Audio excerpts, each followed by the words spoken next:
apa ribut di media segala macam ini ya. Ini itu orde barulah, tentara dibilang hanya coba bisa membunuh dan dibunuh. Ini menurut saya otak-otak seperti ini kampungan menurut saya. RUU TNI yang lagi dibahas saat ini bikin heboh. Banyak yang mendukung, tapi nggak sedikit juga yang menolak keras. Kenapa? Karena ada ketakutan bahwa aturan ini bisa membawa kita mundur ke masa Orde Baru.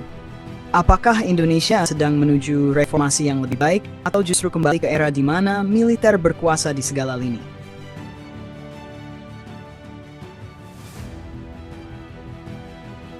Di video ini, kita bakal kupas tuntas isi RUU TNI yang bikin kontroversi. Kenapa banyak yang menolaknya? Dan apakah ada ancaman kembalinya militerisasi pemerintahan? Stay tune sampai akhir karena ini bukan cuma soal TNI, tapi juga soal masa depan demokrasi kita. Oke, sekarang kita masuk ke inti perdebatan soal RUU TNI. Ada beberapa poin yang jadi sorotan dan memicu protes dari berbagai pihak. Yuk kita bahas satu persatu. Prajurit aktif bisa duduk jabatan sipil.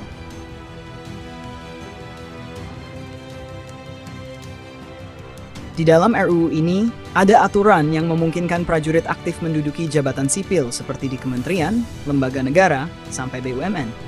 Kenapa ini jadi masalah? Karena sejak reformasi, kita sudah sepakat bahwa militer harus profesional dan fokus ke pertahanan negara, bukan ikut campur dalam urusan sipil atau pemerintahan.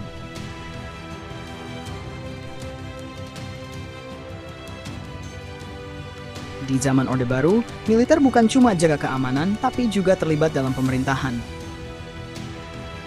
Banyak jabatan strategis diisi oleh militer, bahkan mereka punya jatah kursi di DPR. Akibatnya, kekuasaan jadi terlalu kuat di tangan militer dan sulit dikontrol.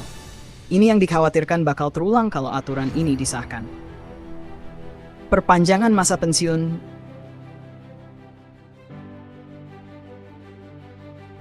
Kedua, ada juga usulan perpanjangan masa pensiun prajurit aktif. Misalnya, perwira tinggi yang tadinya pensiun di usia 58 tahun bisa diperpanjang. Apa dampaknya?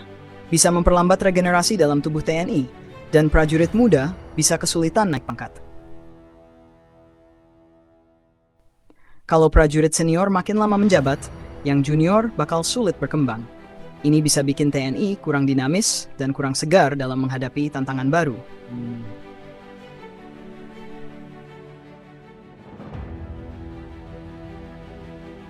Jadi, kenapa banyak yang menolak? Karena aturan-aturan dalam RUU ini dianggap bisa membawa kita kembali ke era militerisasi pemerintahan. Reformasi yang sudah diperjuangkan sejak 1998 bisa mundur lagi.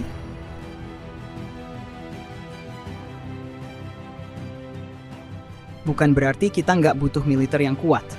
Tapi, TNI yang profesional dan fokus pada pertahanan negara jauh lebih penting daripada mereka ikut terlibat di politik atau pemerintahan. Narasi dari sisi TNI dan pemerintah.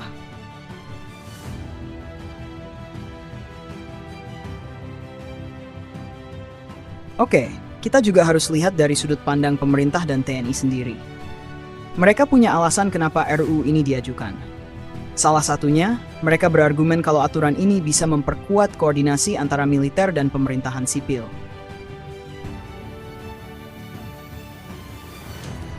Pemerintah bilang revisi ini dibutuhkan supaya ada fleksibilitas dalam menempatkan personel TNI di berbagai instansi yang butuh keahlian mereka, seperti penanggulangan bencana atau keamanan siber. TNI menyebut bahwa dengan perubahan ini, mereka bisa lebih adaptif menghadapi ancaman modern yang sifatnya bukan hanya perang konvensional, tapi juga ancaman non-militer seperti kejahatan siber dan terorisme. Tapi pertanyaannya, apakah ini benar-benar solusi? Atau justru membuka celah untuk kepentingan lain? Kita lanjut ke perbandingan dengan negara lain. Perbandingan dengan negara lain.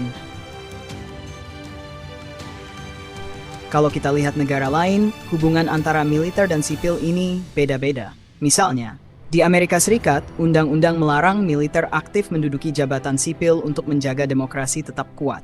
Tapi di beberapa negara yang sering terjadi kudeta militer, seperti Myanmar atau Mesir, militer punya kekuatan besar dalam pemerintahan. dan dampaknya demokrasi mereka sering terganggu. Indonesia sendiri sejak reformasi berusaha menjauh dari model militerisasi pemerintahan. Tapi kalau revisi ini disahkan, kita jadi makin dekat ke arah mana? Simulasi dampak jangka panjang. Kalau revisi ini disahkan, apa yang bakal terjadi? Bisa jadi kita lihat lebih banyak jenderal aktif di posisi-posisi pemerintahan. Regenerasi dalam tubuh TNI bisa terganggu karena masa pensiun diperpanjang. Potensi benturan dengan prinsip demokrasi bisa makin besar. Kalau revisi ini ditolak, TNI tetap fokus di sektor pertahanan. Tidak ada campur tangan militer di jabatan sipil. Demokrasi tetap terjaga, tapi mungkin ada tantangan baru dalam keamanan nasional yang harus dicarikan solusi lain. Kira-kira mana yang lebih baik menurut kalian?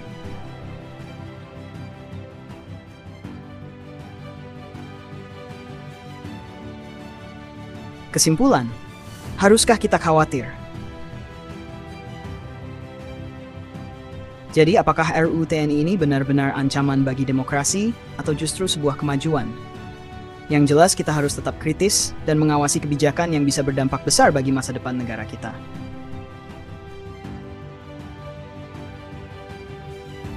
Menurut kalian, apakah revisi UU ini perlu diteruskan atau justru harus dibatalkan?